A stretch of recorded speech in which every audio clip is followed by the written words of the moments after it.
Bien, vamos a hablar un poquito acerca de la fe. Yo, como dije en la mañana, estaba hablando de un pastor, un predicador que se llama Alexander Taylor. Y bueno, en realidad algo fue muy curioso en su funeral. Siempre uno va a un funeral y escucha la prédica de algún pastor, de alguno de todos los que van. Pues en este caso era un pastor. La última prédica que él dio fue grabada. Entonces en este funeral se puso la prédica de él y escuchamos la última prédica que él dio. Ahora, yo creo que hay prédicas que marcan la vida de un predicador, que marcan digámoslo así, el tono de un hombre durante toda su vida. Y en realidad, ojalá, yo no sé, espero que no me tengan que sepultar en estos días, pero si así fuera, en realidad me gustaría fuera recordado por mensajes como este que vamos a escuchar ahorita. Así que este mensaje se llama La cara oculta de la luna. Nosotros siempre vemos la misma cara de la luna y esto sucede debido a un fenómeno llamado rotación sincrónica. Eso significa que la luna tarda exactamente lo mismo en rotar sobre su propio eje que en dar una vuelta completa alrededor de la Tierra. Esos son aproximadamente 27.3 días, por eso es que la humanidad, los que existimos, solo tenemos conocimiento de ese lado visible de la luna. Ahora,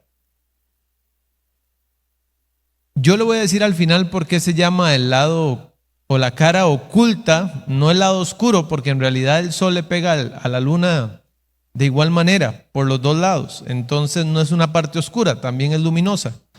Pero hay temas en los que creo que no se puede ser demasiado riguroso o exagerado. Y la fe que salva es una de esas cosas. Yo he estado interesado en el tema de la Fórmula 1, cómo se preparan, cómo ellos, hacen hasta lo imposible. Son horas de investigación, modificando los carros, modificando los motores, trabajando en los frenos, trabajando en los tipos de materiales, trabajando en la jaula, etcétera, etcétera, etcétera, para poder tener el carro de la forma más perfecta posible, de manera que ellos puedan ganar la Fórmula 1. Y bueno, la gente lo hace por algo que en realidad no tiene valor, porque no la tiene. ¿Cómo decir? El hecho de ganar una carrera automovilística en realidad no le salva la vida a nadie, no le cambia la vida a nadie, creo yo. Pero si hay un tema donde debemos ser realmente rigurosos y hasta, por decirlo de alguna forma, exagerados, es poder entender el tema de la fe.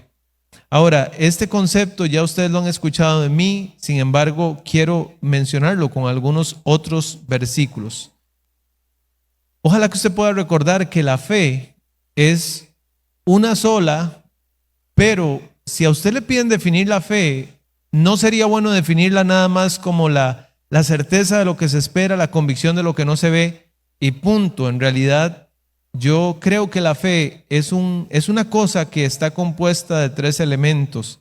Vamos a ver el primero, el conocimiento. La fe no es un salto a ciegas, al vacío.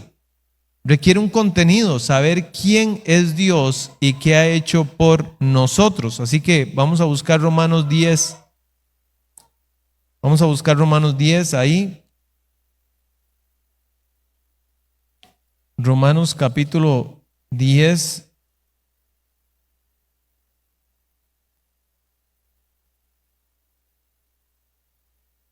Dice así la palabra del Señor. 17. Así que la fe es por el oír y el oír por la palabra de Dios. La fe es por el oír y el oír por la palabra de Dios. Esto establece que el conocimiento del mensaje es un punto de partida. Es decir, como dice antes en el capítulo 10, versículo 14, ¿cómo pues invocarán a aquel del cual no han creído? ¿Y cómo? Dice la siguiente pregunta, ¿y cómo creerán de aquel de quien no han oído? O sea, ocupan tener una base para la fe. Es el conocimiento de que existe Jesús, de que de que fue crucificado, de que fue muerto, de que resucitó al tercer día. ¿Y cómo irán sin haber quien les predique? Ahora, aquí el punto que él está dando a entender es, nosotros debemos ser una iglesia enviadora porque entonces al la gente recibir el mensaje, la gente va a creer. Entonces, el conocimiento es un punto importante. Conocimiento. Número 2, asentimiento, asentir. Es el paso donde la gente reconoce que ese conocimiento es verdad. Vamos a Juan 11:27. Yo puedo saber algo y en realidad no aceptarlo. ¿Me entiende? Yo puedo escuchar algo. Ahora, yo no sé qué posición tiene usted en cuanto a eso. Igual no importa tanto, creo yo, honestamente. Pero dicen que hace 50 años el hombre fue a la luna y todo esto. Y yo digo, bueno, hay una foto donde ellos se posan en la luna, donde la bandera ondea y todo el asunto. Entonces hay un montón de cosas ahí donde dice, si en la luna no hay gravedad, entonces, ¿por qué está ondeando la bandera? Porque hay luces de diferentes lados y así todo parece como un escenario, por decirlo así, de alguna manera. ¿Ya? Entonces puede ser que usted escuche eso y usted diga, bueno, no estoy seguro si creo o no creo. Yo la verdad no puedo decirle a usted, estoy plenamente seguro de que eso sea cierto. Ve lo que dice Juan 11:27. Dice así la palabra de Dios. Le dijo, sí, Señor, yo he creído que tú eres el Cristo, el Hijo de Dios, que has venido al mundo. Aquí vemos que Marta, la hermana de Lázaro, asiente y ella afirma la deidad de Jesucristo.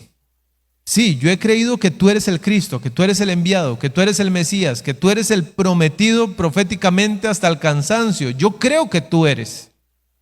No solamente tiene un conocimiento, sino que esta mujer dice, yo acepto ese conocimiento. Primera de Juan 5:10. Dice así la palabra del Señor en Primera de Juan 5:10. El que cree en el Hijo de Dios tiene el testimonio en sí mismo. El que no cree a Dios le ha hecho mentiroso porque no ha creído en el testimonio que Dios ha dado acerca de su Hijo. Entonces tenemos no solamente que tener la información, sino que tenemos que asentir a esa información que se nos da. Es importante aceptar sus verdades, hermanos. Es importante aceptar la Biblia. Es importante conocer la palabra del Señor, pero no es suficiente. No es suficiente, porque entonces tenemos el primer o el tercer, elemento de la fe, que sería en este caso la obediencia o la confianza. Debemos confiar activamente en Dios, entregándonos a Él en obediencia. La obediencia es la fe en acción. Bueno, ahí estaba viendo hoy un estado de una persona de aquí de la iglesia. Yo les pregunto a ustedes, hermanos, ¿ustedes creen que hacer ejercicio es bueno? Todos creemos que sí, ¿verdad? Y si les pregunto, no sé, ¿cuánto ejercicio hicieron la semana pasada? Uno dice, bueno, entonces realmente tal vez no crea tanto en el ejercicio, ¿verdad? Esta publicación de esta hermana decía que su esposo corrió 42 kilómetros hoy. Bueno, 42 metros hasta yo, ¿verdad? Pero hoy corrió 42 kilómetros. Aquí está nuestro hermano Pablo. 42 kilómetros. Usted dice, wow, o sea, yo creo que yo salgo a correr y en el segundo kilómetro se llegué. ¿Verdad? Una cosa es creer que eso está bien, otra cosa pues es hacerlo, como en todo. O sea, la parte de llevar a la práctica las cosas es mucho mejor. Es pasar del estoy de acuerdo al pongo mi vida en eso. No es solo saber que un barco flota, sino subirse a él. Es la entrega personal y de dependencia total en la gracia de Dios. En el Nuevo Testamento la palabra pistis, que es la que se traduce como fe, esta palabra está ligada a la lealtad y a la acción. En realidad, cuando decimos que el fruto del Espíritu es amor, gozo, paz, paciencia, benignidad, bondad, fe, esa palabra fe, pistis, se traduce mejor como fidelidad. como obediencia, básicamente. Yo he escuchado la historia de un hombre que hacía cuerdas, o no sé cómo se llama esto, o sea, que hacen equilibrio sobre una cuerda, ¿verdad? Entonces este hombre pasó sobre la cuerda y la gente estaba como loca. ¿Han escuchado esa historia? Luego este hombre agarró como una garrocha y pasó otra vez. Y la gente Y luego él dijo, ¿y cuántos creen que yo puedo pasar con un carretillo? Y todo el mundo, Y pasó con un carretillo. Y el que estaba más entusiasmado en la audiencia, él le dijo, ¿y usted cree que yo puedo llevarlo a usted?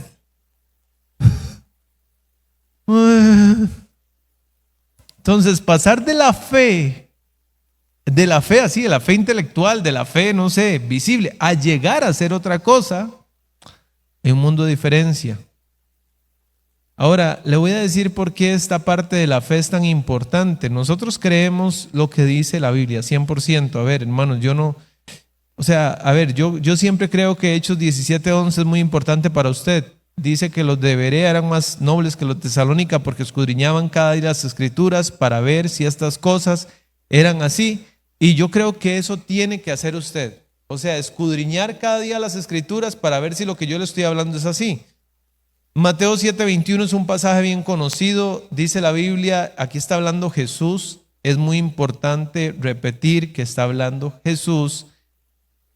Y si usted quiere saber más o menos cómo Jesús daba, por decirlo así, un plan de salvación, en alguna parte de un mensaje de salvación, un mensaje que tiene que ver con la vida eterna, él dijo, no todo el que me dice Señor, Señor. ¿Quién le llama Señor? ¿Alguien que tiene conocimiento? Y alguien que asiente que Él es el Señor. Entonces él dice, no todo el que me dice Señor, Señor entrará en el reino de los cielos, sino, ¿quién? El que hace. Entonces aquí usted puede tener y decir, Señor, un momento, ¿en qué momento pasamos de la salvación por gracia a la salvación por obras?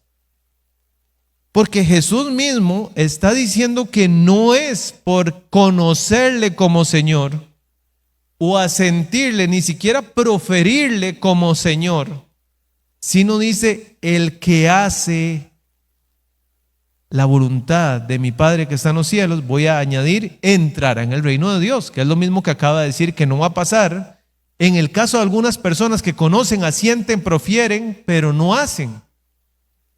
Vamos a Hechos 2:37, dice así la palabra del Señor, Hechos 2:37 y 38.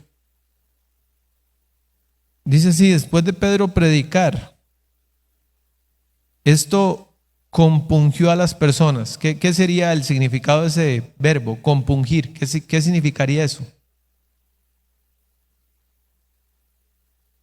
Les tocó el corazón, les llegó, hasta podría decir uno, los despedazó desde adentro, en el espíritu. Dice, al oír esto se compungieron de corazón y dijeron a Pedro y a los apóstoles, ¿qué les dijeron? Ya creemos, ya sentimos, estamos totalmente de acuerdo. ¿Qué fue lo que dijeron? ¿Qué haremos? Ok, si es así el tema, dígame qué debo hacer. Ahí hay fe genuina. Pedro les dijo, arrepentíos y bautícese cada uno de vosotros en el nombre de Jesucristo para perdón de los pecados y recibiréis el don del Espíritu Santo. A veces hay personas que a mí me han dicho, pastor, vea, ya yo soy un creyente y ¿qué sigue? Bueno, sigue que se bautice. Ah, no, yo sí soy creyente, pero bautizarme no. Bueno, entonces, a ver, ¿qué es el bautismo? Básicamente es el primer paso de obediencia. Si no quiere dar el primero, dígame si va a querer dar el segundo, o el quinto, o el 10º, o el número 100, o el número 1000. Obviamente no quiere comenzar a caminar. pero quiere tener una paz y una seguridad en su ser de que es verdaderamente un hijo de Dios. No existe eso realmente. Vamos a 5:32 de Hechos. Hechos 5:32. Dice así la palabra del Señor. Y nosotros somos testigos suyos de estas cosas, y también el Espíritu Santo, el cual ha dado a los que creen en Él. ¿Dice eso?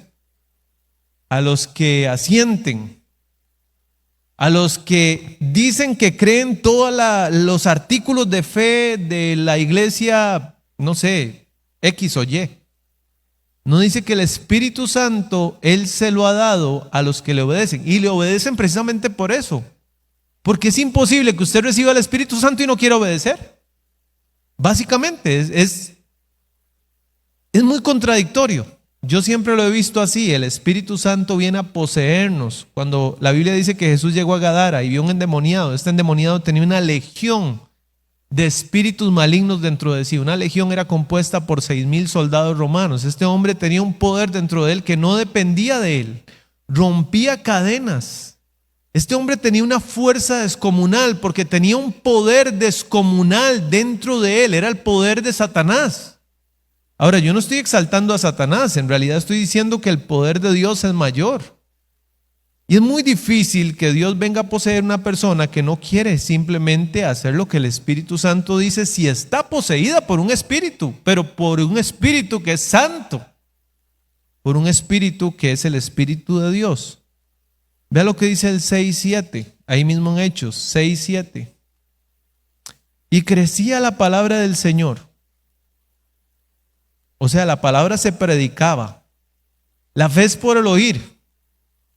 Y la gente al oír la palabra decía, sí, Él es el Mesías.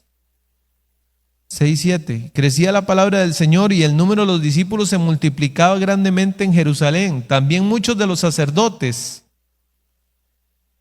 ¿Usted se imagina, no sé, el pastor, por decirlo así, de la iglesia mormona, que un pronto a otro se aparece aquí? Y uno dice, ¿qué está haciendo usted aquí? Usted no es mormón. Sí, bueno, no puedo creer que nosotros vamos a ser dioses alguna vez. Creo que hay un solo Dios. Creían no solamente intelectualmente, hasta aparecían en la iglesia. Y dice ahí que obedecían a la fe. Romanos 1:5 dice, vamos un libro más adelante, Romanos 1:5, y por quien recibimos la gracia y el apostolado para la obediencia a la fe en todas las naciones por amor de su nombre. Para la obediencia a la fe. Pablo une directamente la fe con la obediencia. La fe aquí como un cuerpo de verdad, como un cuerpo de doctrina, no es la fe en, no sé, en una nebulosa, en una nube, es la fe en algo que se les enseñaba, en algo que se les predicaba. Era un cuerpo de doctrina, un cuerpo de verdad, era un grupo de enseñanzas de Jesús. En este versículo la fe no se refiere solo al acto individual de creer, sino al contenido del mensaje cristiano. Obedecer a la fe es aceptar el sistema de verdades reveladas sobre Jesucristo. Es reconocer que el mensaje del Evangelio tiene autoridad sobre la vida del individuo. No es una sugerencia, sino un mandato divino para el arrepentimiento. Es más, vamos a ver por el siguiente texto que este es el elemento más vital y personal de la fe. Es el acto de la voluntad de descansar y confiar plenamente en lo que se conoce y se cree. Entonces, vamos a ir a Santiago 2:14. Ahí, después de Hebreos, Santiago 2, versículo 14.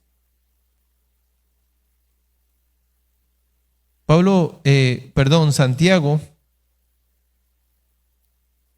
empieza con una pregunta bien capciosa. Ahora, ya yo les he dicho esto, se los voy a repetir. Jesús tenía varios hermanos varones. Uno de sus hermanos varones escribió una carta del Nuevo Testamento, es la carta de Judas.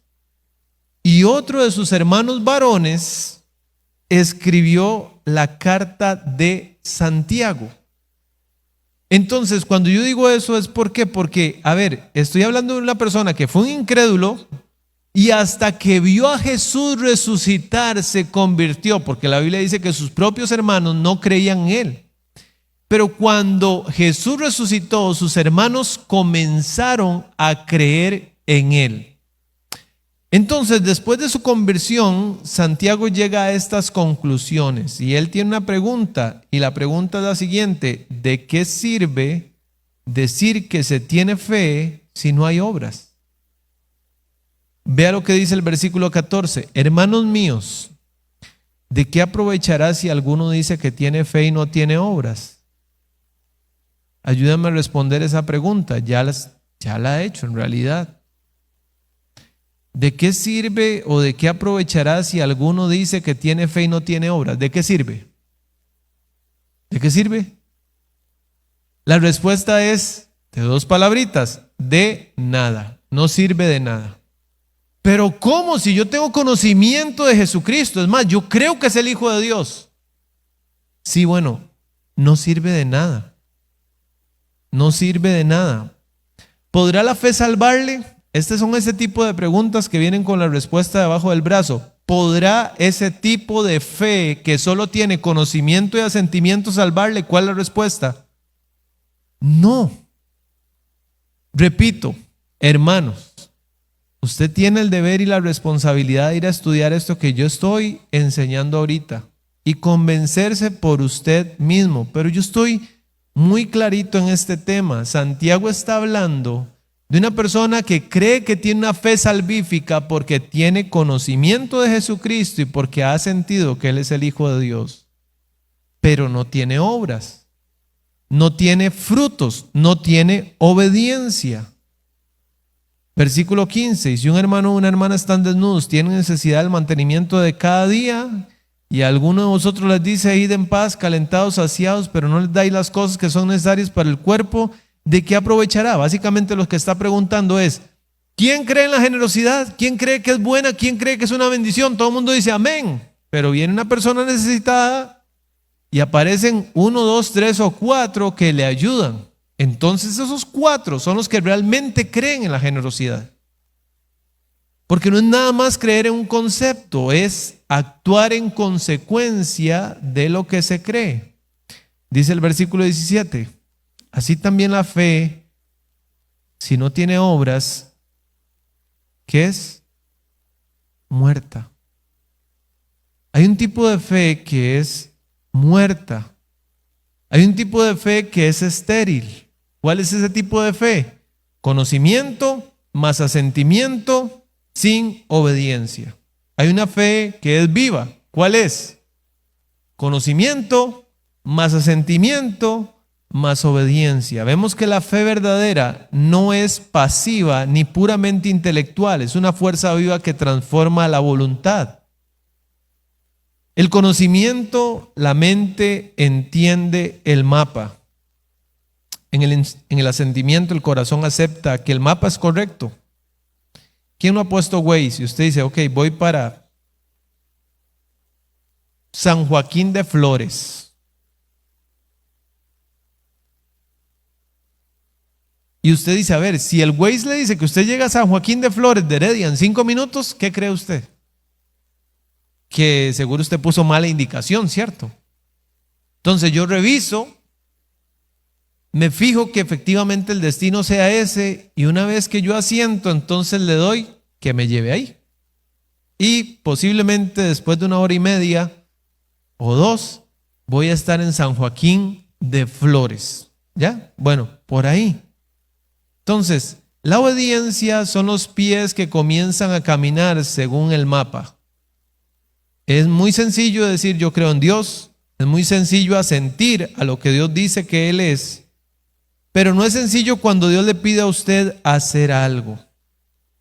Versículo 18. Pero alguno dirá, o sea, tengo un interlocutor que no está de acuerdo con lo que yo estoy diciendo, entonces esta persona viene a decirme y a refutarme, es que usted tiene fe. O sea, usted lo que tiene es obras, o usted lo que tiene es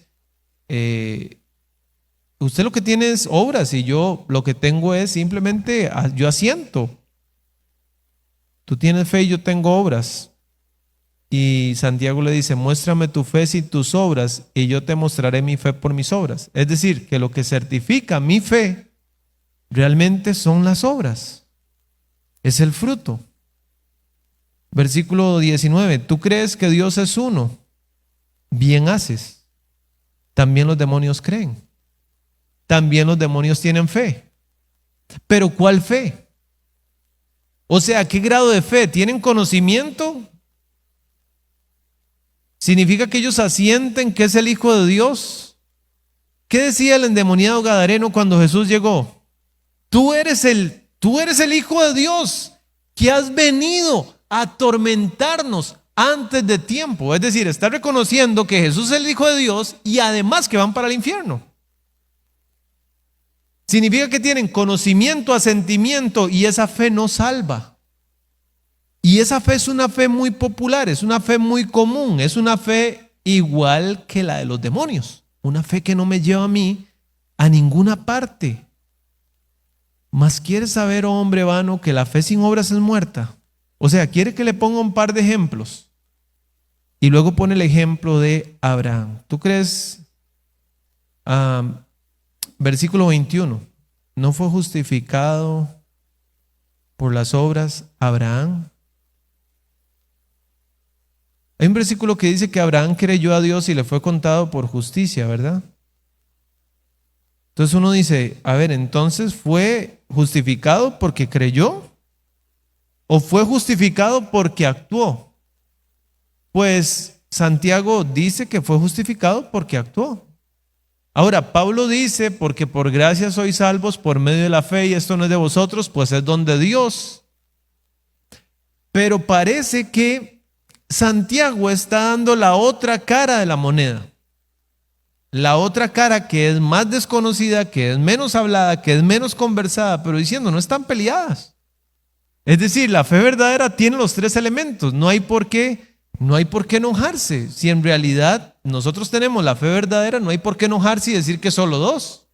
Si usted tiene la fe verdadera, no hay problema que usted diga que tiene los tres, porque significa que usted también va a tener obediencia.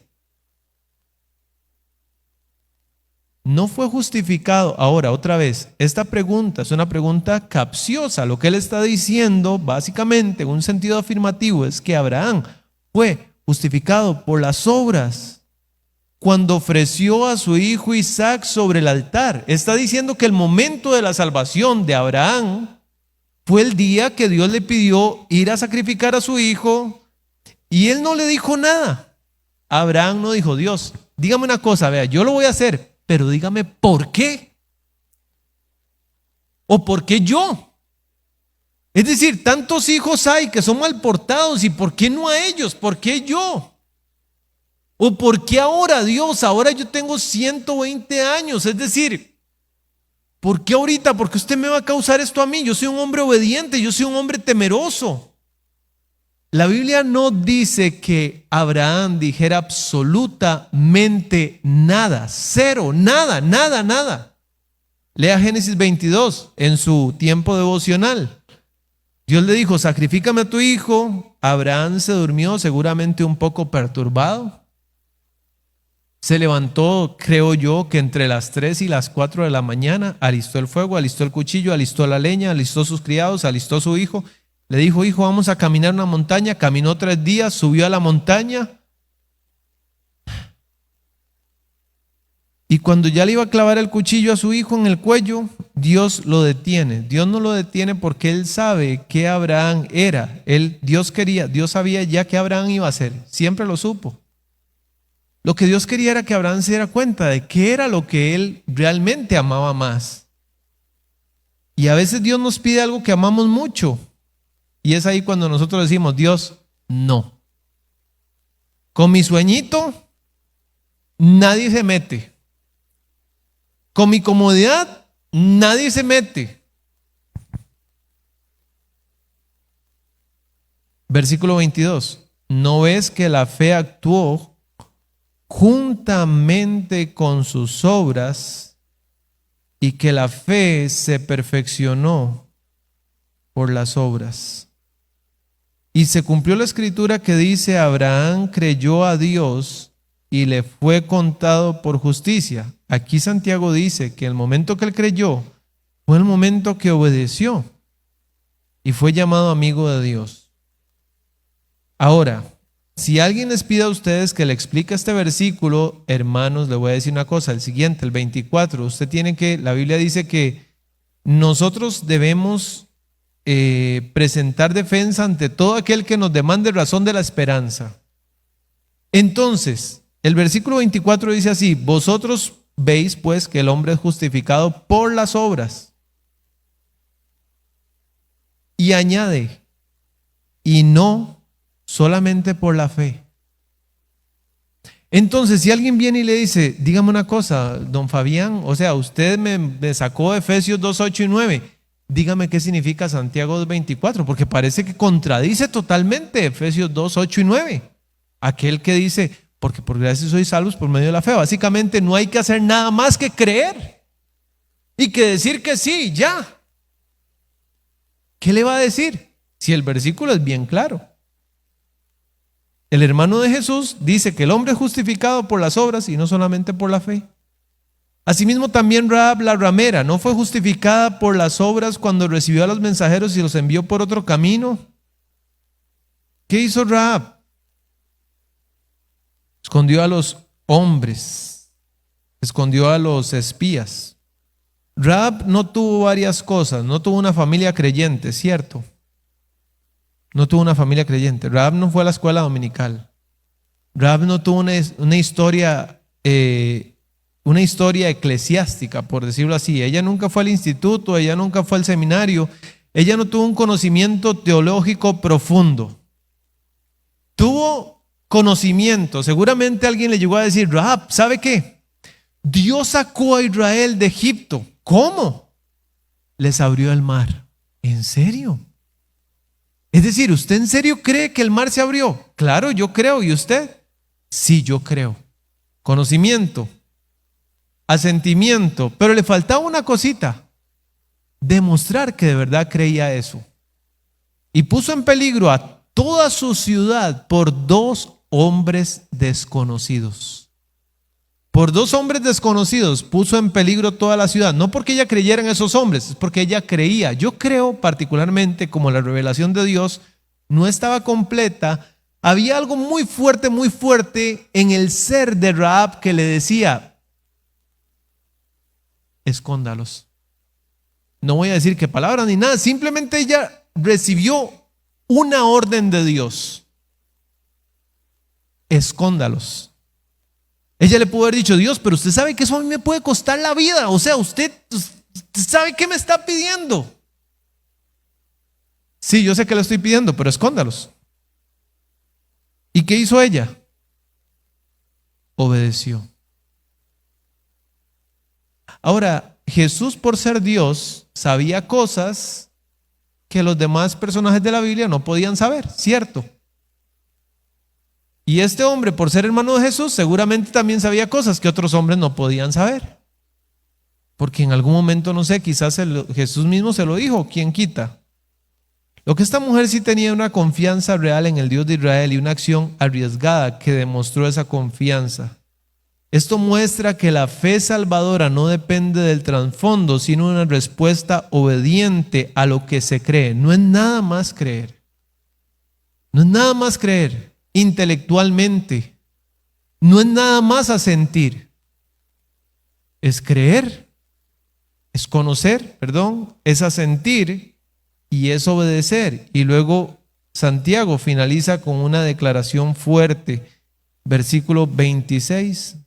Porque como el cuerpo sin espíritu está muerto,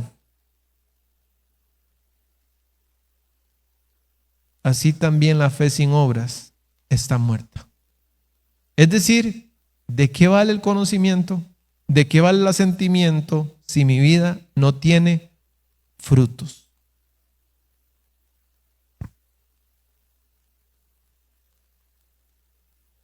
Las obras no son la raíz de la salvación, pero sí son la evidencia de que esa fe está viva. La fe verdadera incluye conocimiento y asentimiento, pero culmina necesariamente en obediencia, que es confianza. La confianza genuina es que Dios le diga, ok, ya usted me vio pasar a mí con el carrito aquí por la soga. Ahora sí, móntese. Ah, no, Dios, yo creo en usted, pero desde aquí es de la orillita, donde yo estoy seguro. Así que no me pida montarme, ni ir, ni venir, ni nada de eso. El arrepentimiento, yo creo que el arrepentimiento es solo el fruto de la fe genuina, que incluye precisamente eso, el arrepentimiento debido a la genuina obediencia. O sea, si Dios, a ver, dice la historia que después de que Rahab escondió a esos hombres, siguió y su negocio de prostitución fue muy próspero. Hermanos, obviamente que no. Si ella pudo escuchar la voz de Dios, un ejemplo diciéndole, escóndelos, también Dios, es más, de hecho, los estudiosos dicen que como ella los escondió debajo de unos manojos de lino, significa que ya el trabajo que Dios venía haciendo era significativo, de modo que ella dejó la prostitución y el lino, son unas matas de donde viene la linaza, que si se trabaja de cierta forma se pueden hacer prendas como camisas o qué sé yo, telas de lino, ¿verdad? Entonces se da a entender que esta mujer ya este tema de la obediencia, ahora uno dice, claro, es que esas cosas escandalosas, o sea, ser una prostituta no es cualquier cosa. Ayer hablábamos de pecados respetables. Es decir, un creyente no solamente va a obedecer en las cosas grandes, más bien su fe se ve legítima en las cosas más pequeñas. Para los primeros cristianos, creer y obedecer eran dos caras de la misma moneda. O sea, no es que Santiago está refutando a Pablo, ni que Pablo está refutando a Santiago. Simplemente que las dos cosas son parte de una misma verdad. Como bien señala el texto, el hecho de que incluso los sacerdotes, como lo dije antes, quienes estaban más atados a las tradiciones antiguas, obedecieran a la fe, demostraba el poder impactante del mensaje de los apóstoles. Un día una persona me dijo, pastor, ore porque tengo una hermana que le está orando a la Santa Muerte. Y ella sí me dijo que un día va a venir a la iglesia, pero solo un día va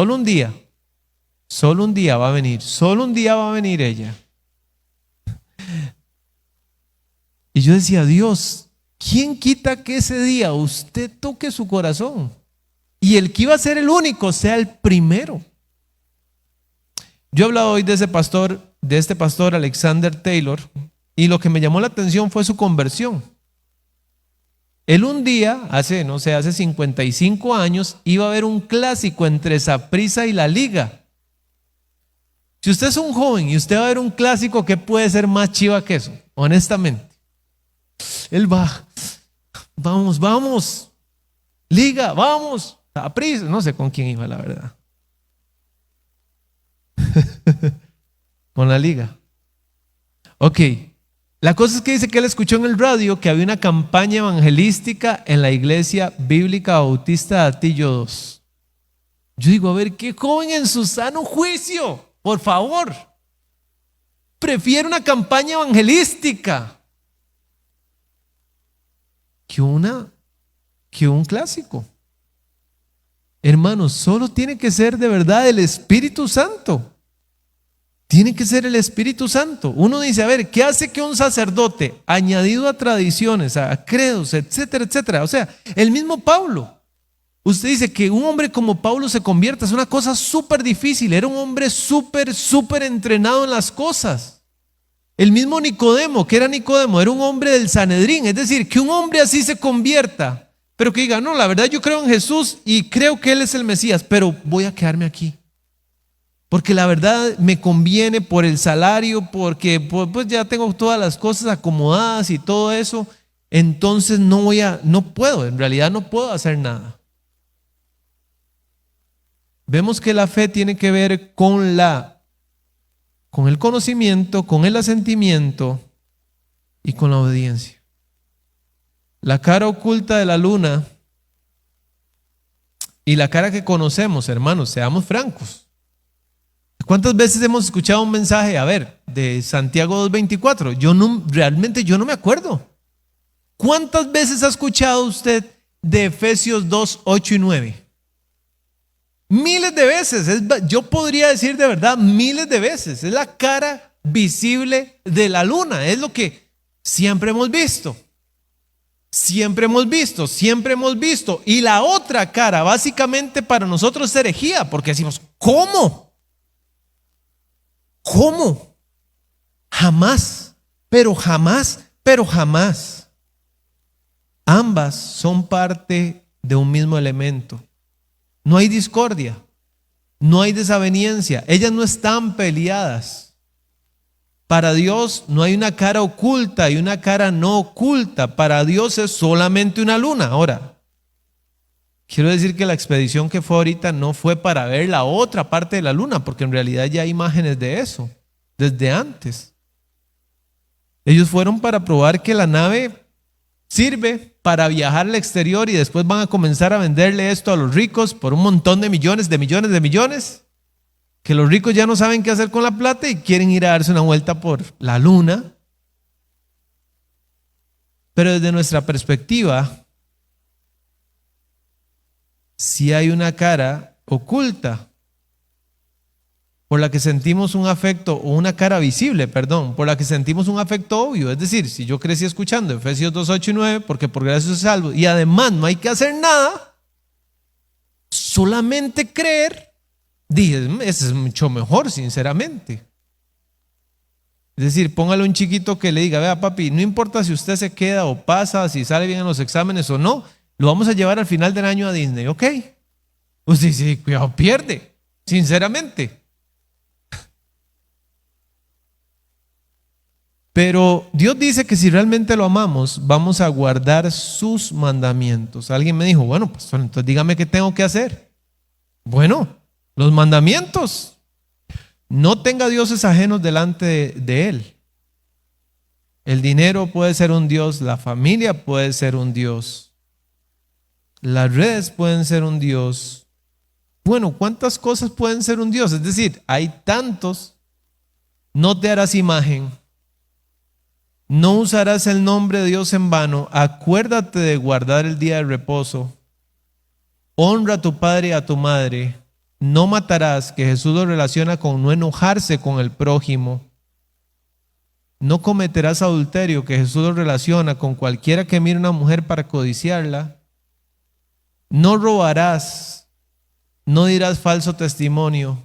No codiciarás nada de su hermano.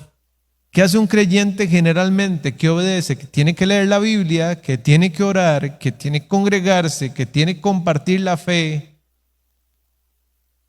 No lo diga, no lo diga. Que tiene que ser fiel con sus finanzas. No, ay no, por favor, ve. Esa era toda la cosa. ¿Usted cree que es un problema para un verdadero creyente eso? ¿Qué fue lo primero que cambió Zaqueo cuando Dios vino a su casa? Su perspectiva con respecto al dinero. Él dijo, yo siento que la verdad he estafado a la gente, he hecho mal. Ahora, ¿sabe qué? Voy a dar la mitad de mis bienes a los que necesitan.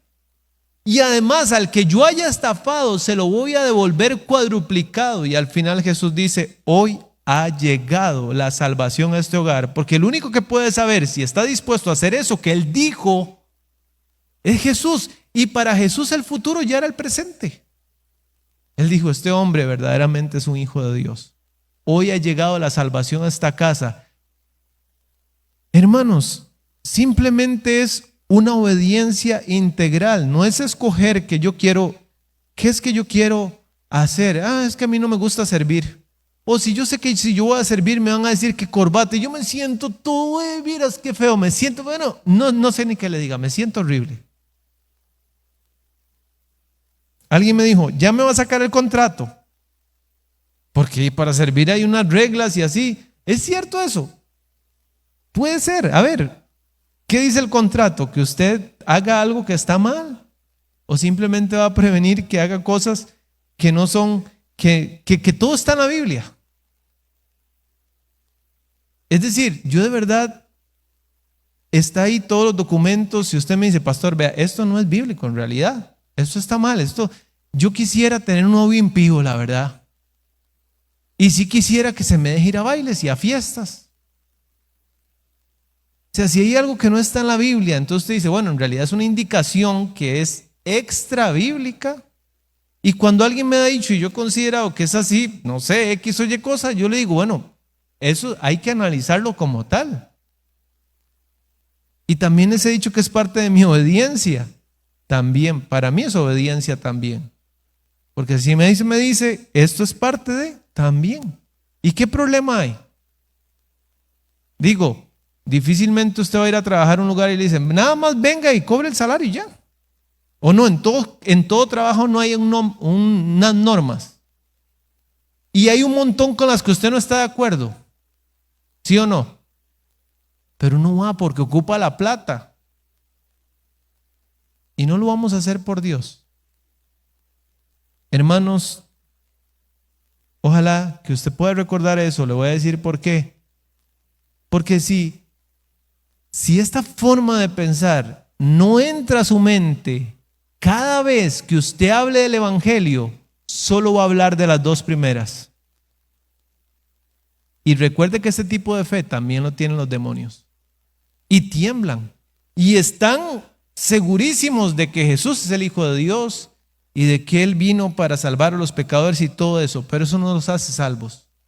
Entonces es un evangelio que no está bien, es solamente una cara muy bonita. Y es la cara que siempre hemos visto y que siempre nos han dicho. Y que tal vez hasta yo mismo se las he dicho muchas veces. Pero la Biblia es un todo.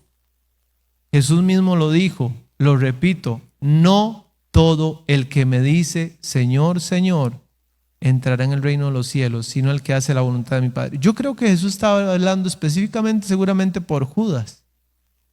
Pero aún Judas hizo muchas cosas que Dios le pidió hacer. Aún Judas iba al templo, aún Judas comía la Pascua con Jesús, aún Judas iba al evangelismo, aún Judas oraba, aún Judas, no sé, Judas hacía todo también. Y ese versículo refleja la realidad triste de muchas personas. Yo creo que cuando nosotros hablamos con alguien y de verdad queremos compartir el evangelio, tiene que ser así. Conocimiento. Dígale quién es Cristo.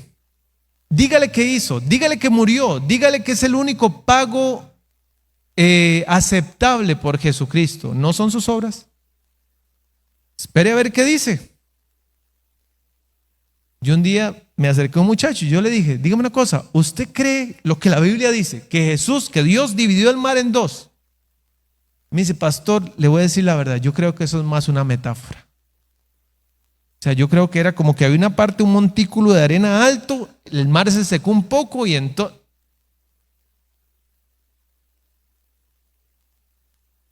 La fe. Hay cosas que usted no va a creer si no es por la fe. ¿Usted cree que Jesús resucitó a un hombre de 4 días de muerto? Yo no tengo problemas con creer eso porque la Biblia lo dice. Que un hombre de 3 días de muerto se levantó de los muertos y ahora es el Salvador del mundo. Porque la fe es un regalo de Dios. Pero ese regalo incluye obediencia, y la obediencia sí o sí lleva al arrepentimiento, porque si Dios le dice, Rahab, mira, no puedes seguir siendo ramera, ella dice, sí, Señor, listo, no se habla más, no se habla más, no vuelvo a esa vida, usted me lo pide, yo obedezco, listo. ¿Y qué dice la Biblia? Rahab, una creyente, porque tenía conocimiento, sentimiento y obediencia. Póngase de pie, por favor, hermanos.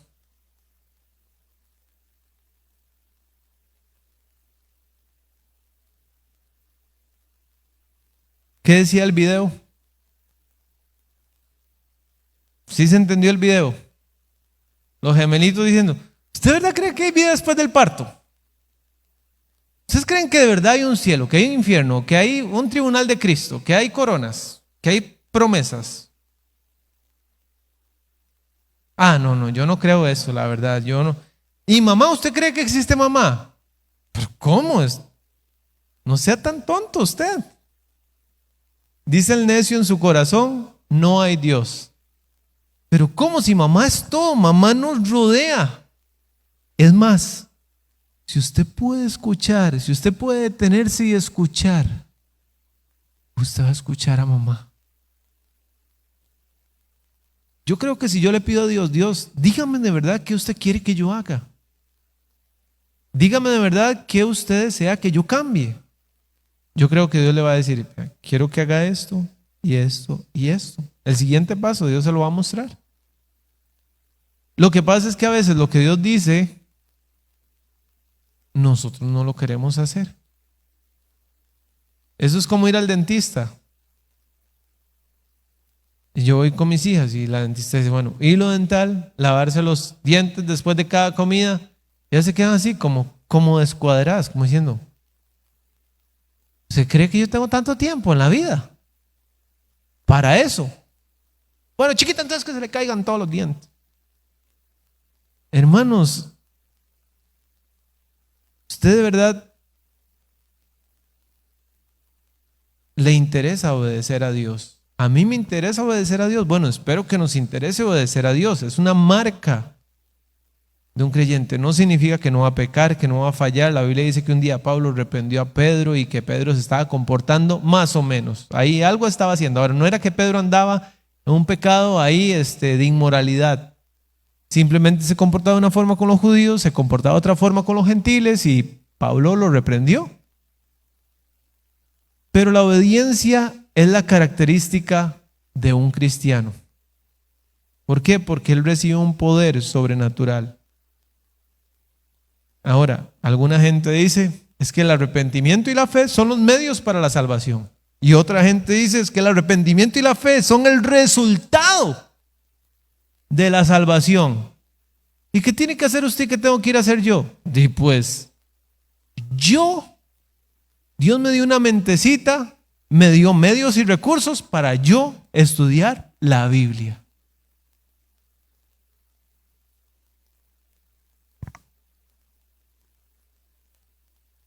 ¿Quién hizo que Zaqueo pensara de una forma 5 minutos y 5 minutos después pensara en otra? Y que tomó un curso intensivo con Jesús.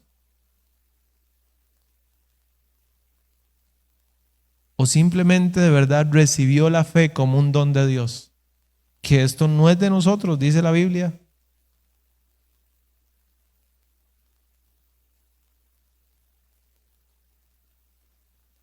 Padre Celestial, Dios, obedecer a mí me cuesta. Usted sabe que me cuesta. Ahora, en realidad no quiero solo obedecer, como lo decíamos en la mañana, con el mayor placer gastaré lo mío. Yo mismo me gastaré. No es normal para mí. Obedecer en realidad me gusta hacer mi propia voluntad, me gusta tomar mis propias decisiones, me gusta hacer lo que yo quiero, en resumen. Y yo creo que ninguno aquí somos diferentes. Pero cuando usted nos pide hacer algo, ahí se muestra mucho cómo es nuestro carácter. Usted le dijo a Abraham: sal de tu tierra y tu parentela. Y la Biblia no dice nada que él cuestionara, que él dijera. Ahora, en algún momento dijo que su esposa era su hermana y eso estuvo mal, fue pecado. Casi hace pecar a otros, casi trae una grande afrenta sobre su vida. En el momento que usted le pidió a Rahab esconder a esos hombres, ella lo hizo.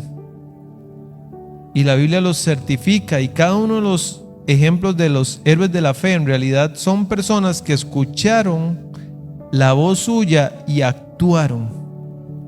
Noé se le dijo que hiciera un arca, fue y la hizo. Abel se le pidió que hiciera un sacrificio específico, fue y lo hizo. Moisés se le pidió que dejara Egipto y sus placeres y sus riquezas y lo hizo, prefiriendo antes ser maltratado con su pueblo.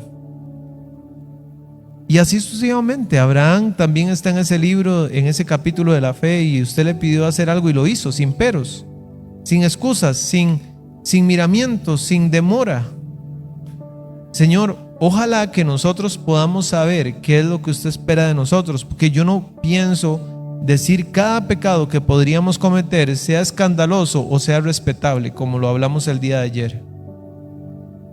Pero usted sí tiene la capacidad de mostrarme qué es el siguiente paso que yo debo de dar. Y Señor, que ese paso puede ser dejar el afán, simplemente dejar de preocuparme, dejar de dudar si usted me va a proveer o no. Puede ser dejar la mentira. Puede ser dejar de copiar en el colegio. Puede ser seleccionar mejor mis amistades. No sé. En cada caso será algo en particular, pero que podamos identificarlo. Y ojalá algún día, cuando nos toque a nosotros estar aquí enfrente, en un ataúd, se nos pueda recordar, como en el caso de este pastor que he venido mencionando, por ser un hombre sensible a su voz. Él escuchó en la radio una invitación, una campaña evangelística, y se sintió impelido, impulsado. Se sintió movido por el Espíritu Santo, en lugar de ir hacia la sabana, ir hacia Tillo. Y ese hombre obedeció. Y no fue perfecto, pero en la mayoría de las cosas de su vida, ese hombre obedeció. Y queda, Señor, como un testimonio de que los seres humanos sí nos cuesta, pero de que hay muchos hombres que a lo largo de la historia han obedecido.